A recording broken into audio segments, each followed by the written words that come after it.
So, hi there. Today, my group and I are very excited to talk about our topic, invasive species and their effects on biodiversity. My name is Macie. I'm Esri. I'm Tiana. I'm Catherine. All right, awesome. But to fully understand our topic, we first need to break down what biodiversity is. Okay, great. So, biodiversity is known as the variety of life on Earth with all of its levels. So, these levels include all genetic makeup all the way to a full ecosystem.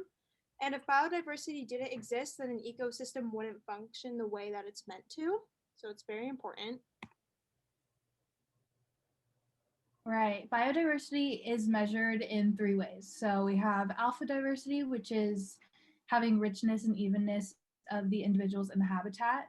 It pertains to having many different species in the environment. Next, we have beta diversity, which is an expression of diversity between different habitats.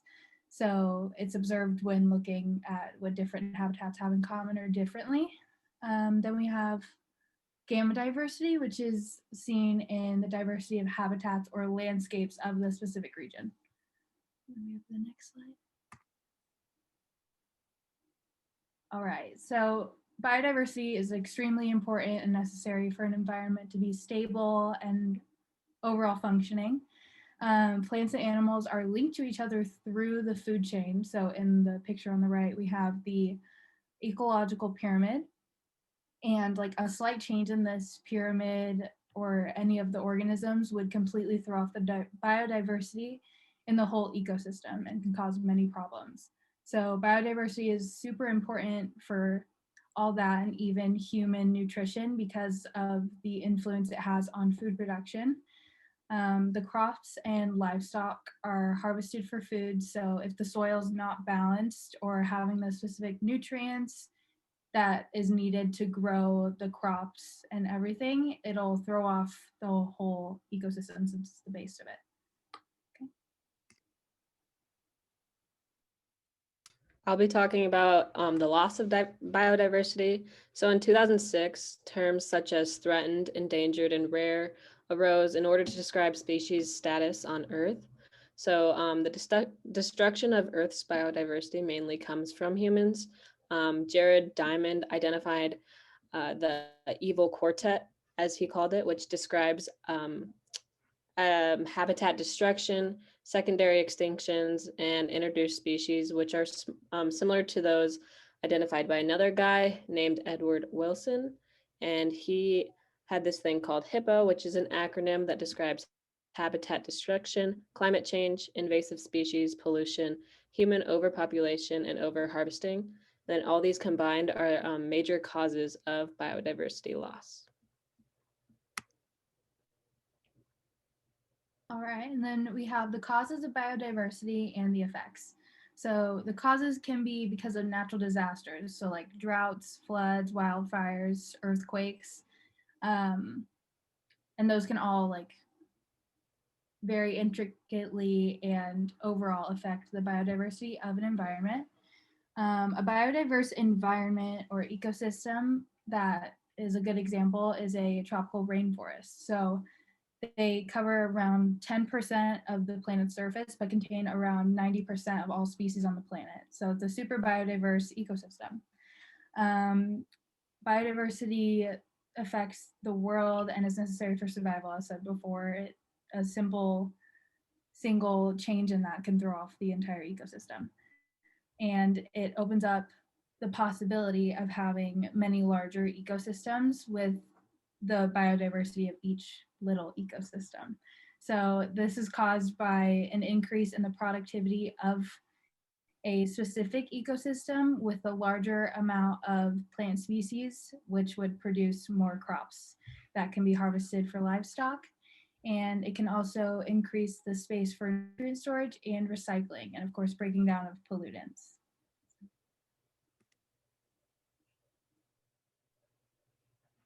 Okay, so now we're going to move on to invasive species. Invasive species refer to the non-native species that are likely to cause harm to their surroundings when introduced to an environment. They spread very quickly due to their ability to adapt in different growing conditions. They also lack the normal predators that typically control different populations. So invasive species can include plants, animals, or other organisms such as microbes. They're introduced in an area via ship ballast, water, firewood, accidental release, as well as by people, like I mentioned before.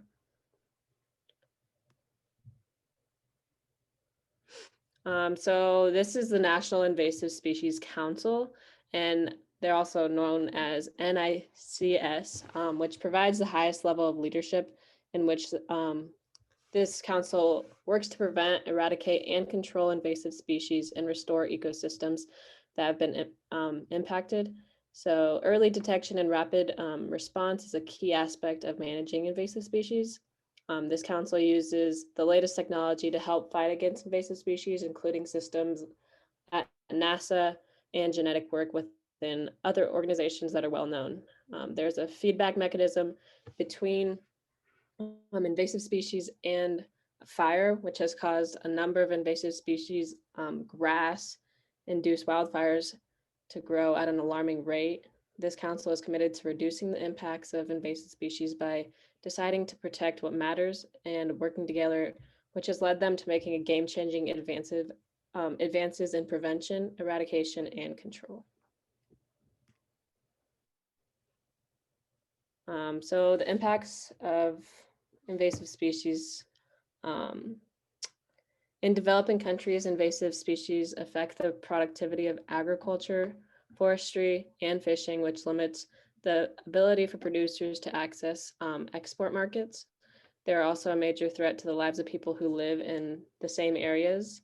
Invasive species have social impacts such as limiting opportunities, increasing risks to health, and decreased food security, and also living options for the people around. Invasive species degrade environments and negatively affect native species and those living in the area. They cause reduction in biodiversity, as well as availability to key resources, water shortages, increased likelihood of wildfires, and pollution due to the chemicals used to control the spread.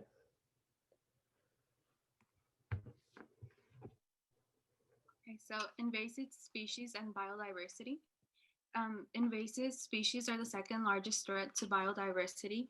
They can lower the overall biodiversity and health of environments by competing with native species and creating monotypic communities.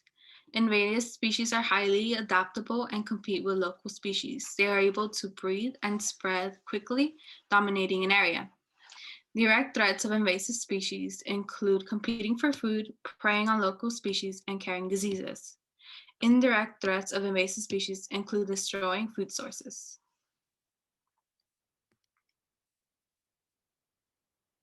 The ecosystems affected, one of them is the wetlands. So biodiversity is essential for the functioning of the ecosystems. Invasive plants can lower biodiversity, which causes monotypic communities. Wetlands are the most biological diverse of all ecosystems and are critical for the natural environment. They function to improve water quality, absorb pollutants, and unwanted nutrients. Non-native plant species can harm and endanger the wetlands. They can alter or eliminate habitats, wildlife species, and damage cultural landscapes. The most common species are the purple loststrife and common reedgrass. The common reedgrass are large perennial grass that blocks light to other plants. The purple loststrife is it's another type of plants that are highly invasive. They destroy native plants and food sources. When introduced to wetlands, seeds are spread easily by water and animals. These plants are unsuitable as food, cover, or nesting for wetland animals.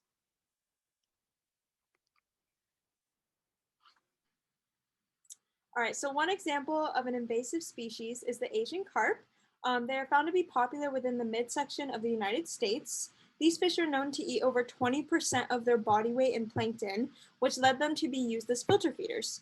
So like I just mentioned, they're used as filter feeders. So they were first put into pond waters within fish farms to clean them out, but they quickly became invasive and they were able to migrate very easily through natural disasters such as floods.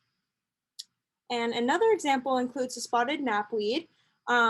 These weeds are invasive through their fast reproduction skills, and they are also able to produce a toxic chemical that affects other plants very negatively. This ultimately decreases the native vegetation as well as forage quality for other species. So is there a way to prevent any of these invasive species? So once established, it is near impossible to eliminate an invasive species. Most importantly is to prevent them from being imported by monitoring or inspecting wildlife that is imported to the United States. Individuals can help prevent this too by securing their pets and not releasing them into the wild, such as fish.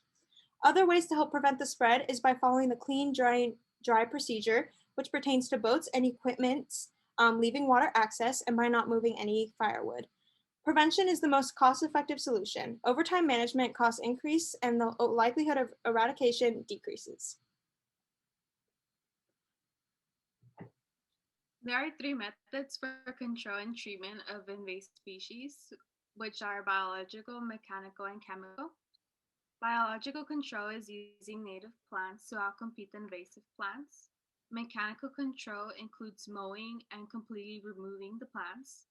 And chemical control is the use of pesticides. Many plants are completely removed to reduce the regrowth. Biological control is used to control certain species, and chemical is used as a last resort because they have associated health risk and highly destructive. All right, and here are our references. Thank you so much for taking the time to listen to our presentation, and we hope you have a great rest of your day.